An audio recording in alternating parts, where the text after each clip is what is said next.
Corinthians 7 today. It says, "Now concerning the matters about which you wrote, it is good for a man not to have sexual relations with a woman, but have a temptation to sexual immorality. Each man should have his own wife, and each woman her own husband. The husband should give to his wife conjugal rights, and like the wife to her husband. For the wife does not have authority over her own body, but the husband does. Likewise, the husband does not have authority over his own body, but the wife does. Do not deprive one another, except perhaps by agreement for a limited time, that you may devote yourselves to prayer, but then come together again, so that Satan may not tempt you because of your lack of self-control. Now, as a concession, not a command, I say this: I wish that all were as I myself am, but each has his own gift from God, one of one kind and one of another. To be unmarried and the widows, I say that it is good for them to remain single as I am. But if they cannot exercise self-control, they should marry, for it is better to marry than to burn with passion. To the married, I give this charge, not I, but the Lord. The wife should not separate from her husband, but if she does, she should remain unmarried or else be reconciled to her husband. And the husband should not divorce his wife. To the rest I say, I, not the Lord, that if any brother has a wife who is an unbeliever, and she consents to live with him, he should not divorce her. If any woman has a husband who is an unbeliever, and he consents to live with her, she should not divorce him. For the unbelieving husband is made holy because of his wife, and the unbelieving wife is made holy because of her husband. Otherwise your children would be unclean. But as it is, they are holy. But if the unbelieving partner separates, let it be so. In such cases, the brother or sister is not enslaved. God has called you to peace. For how do you know, wife, whether you will save your husband? Or how do you know, husband, whether you will save your wife? Only let each person lead the life that the Lord has assigned to them, and to which God has called him. This is my rule in all the churches. Was anyone at the time of his call already circumcised? Let him not seek to remove the marks of circumcision. Was anyone at the time of his call uncircumcised? Let him not seek circumcision. For neither circumcision counts for anything, nor uncircumcision, but keeping the commandments of God. Each one should remain in the condition in which he was called. Whether you are a bondservant when called, do not be concerned about it. But if you gain your freedom, avail yourself of the opportunity. For he who was called in the Lord as a bondservant is a freedman of the Lord. Likewise, he who was free when called in is a bondservant of Christ. You were bought with a price, but do not become bondservants of men. So, brothers, in whatever condition each was called, there let him remain with God. Now concerning the betrothed, I have no command from the Lord, but I give my judgment as one who, by the Lord's mercy, is trustworthy. I think that in view of the present distress, it is good for a person to remain as he is. Are you bound to a wife? Do not seek to be free. Are you free from a wife? Do not seek a wife. But if you do marry, you have not sinned, and if a betrothed woman marries, she has not sinned. Yet those who marry will have worldly troubles, and I would spare you that. This is what it means. This is what I mean, brothers. To the appointed time has grown very short. For from now on, let those who have wives live as though they had none, and those who mourn as though they were not mourning, and those who rejoice as though they were not rejoicing, and those who buy as though they had no goods, and those who deal with the world as though they had no dealings with it. For the present form of this world is passing away. I want to be free from anxieties. The unmarried man is anxious about the things of the Lord, how to please the Lord. But the married man is anxious about worldly things, how to please his wife, and his interests are divided. And the unmarried or betrothed woman is anxious about the things of the Lord, how to be holy in body and spirit. But the married woman is anxious about worldly things, how to please her husband. I say this for your own benefit, not to lay any restraint upon you, but to promote good order and to secure your undivided devotion to the Lord. If anyone thinks that he is not behaving properly towards his betrothed, if his passions are strong, and it has to be, let him do as he wishes. Let them marry. It is no sin. But whoever is firmly established in his heart, being under no necessity, but having his desire under control, and has determined this in his heart, to keep her as his betrothed, he will do well. So then, he who marries his betrothed does well, and he who refrains from marriage will do even better. A wife is bound by her husband as long as he lives, but if her husband dies, she is free to be married to whom she wishes, only in the Lord. Yet, in my judgment, she is happier if she remains as she is. And I think that I too have the Spirit of God.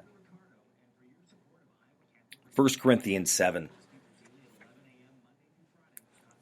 Marriage, being true to one another, loving one another. That choice of marriage or not to marry.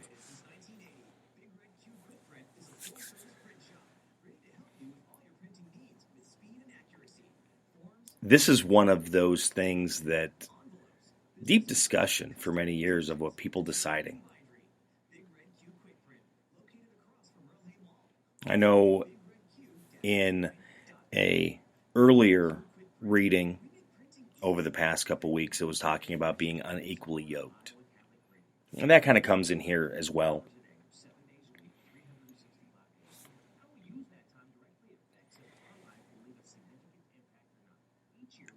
When it comes down to choosing what you are going to do,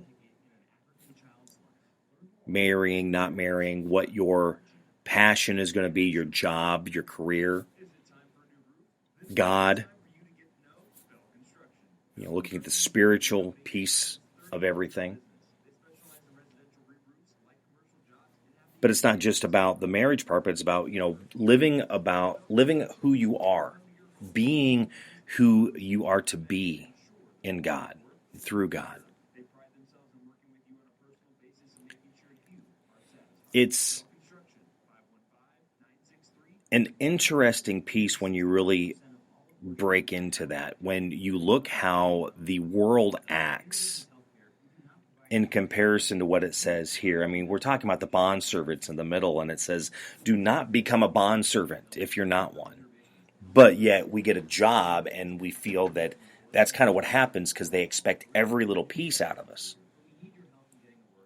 And the thing is, it doesn't always matter if you're married or not married, because they just start taking time, and we've got to figure out how to put those priorities in place. See, this all comes down to priorities.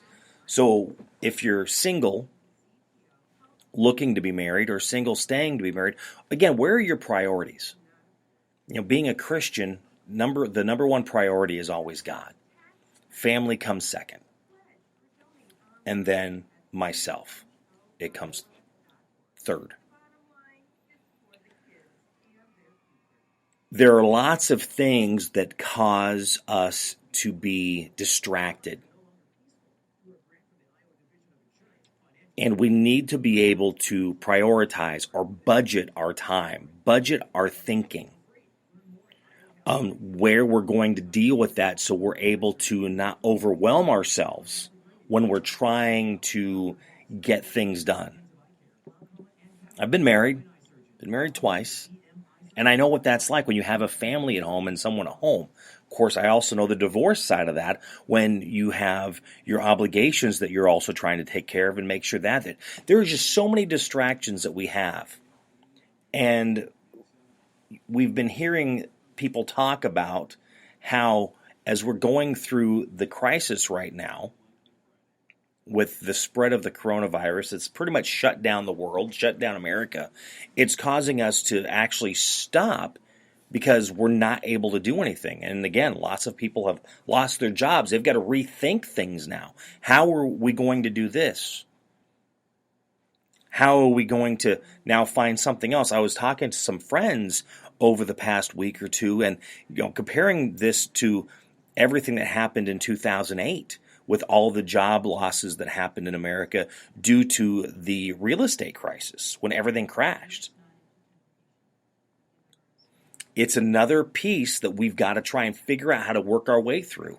And people are going to need to have that encouragement. When you are together, you have your wife at home, your spouse at home, you have them to help you and encourage you. Well, they should be encourage you, and this is husbands and wives. You need to be working together because that's a team. It's like when you're at work, you're working together as a team, and you're helping each other to encourage each other to be the best that you can be. Now, those of us that are single, we don't have that. I've said this many times. If you are an extrovert and you have friends that are introverts, check on your introverted friends.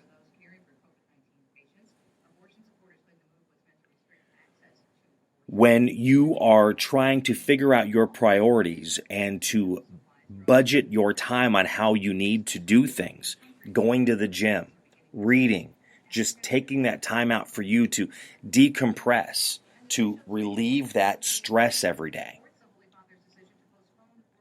Share that. Share that with others about how they're doing that so they can understand. Again, we are sharing things. We have history. We read history books to see what happened in history so we do not repeat history again.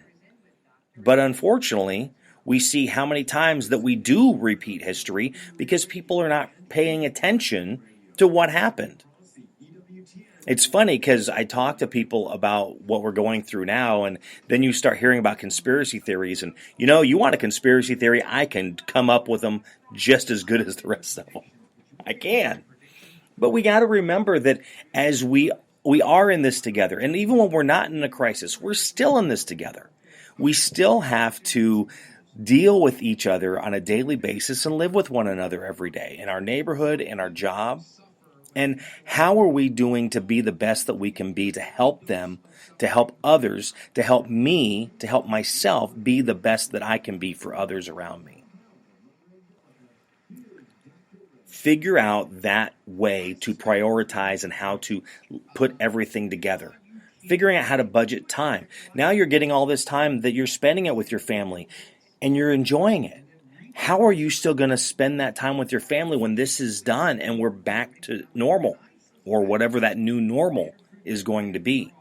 We still need to spend time with our family. We still need to spend time with our friends. I'll admit it, I am a workaholic as bad as many that you probably have met. I do the best I can. I've had to readjust things and figure things out, and I've had people get mad at me because I fail. I say that a lot. It's true. I fail. But I do the best that I can. Are you doing the best that you can? Even when you fail, are you getting back up or are you staying down? Don't stay down. Get back up. What is it that you want to do? What is it that you're doing? And again, we're learning in different ways because if you're one that has lost a job, this is another opportunity to maybe look at something you've been thinking about doing. Are you someone who wants to start a podcast? Start doing the research. Learn what you need to do. You want to start playing guitar? Learn how to do that. Read a book. Learn a language. Take some time. What are you doing to be able to relieve the stress that you have to deal with? And I know we're still dealing with a lot of stress, even though things have slowed down because people are wondering how they're going to pay their bills. So even though things are slower, that stress level has grown. It's increased. Again, as I always say, how is it that you can figure out those pieces to apply to your life to make things better for you, to make things better for your family? Spiritually, physically, mentally, professionally, personally, it's working on all that together to make it all to be the best that it can be. 1 Corinthians chapter 7. Thank you for listening to the Gospel Road. Have a great day. God bless.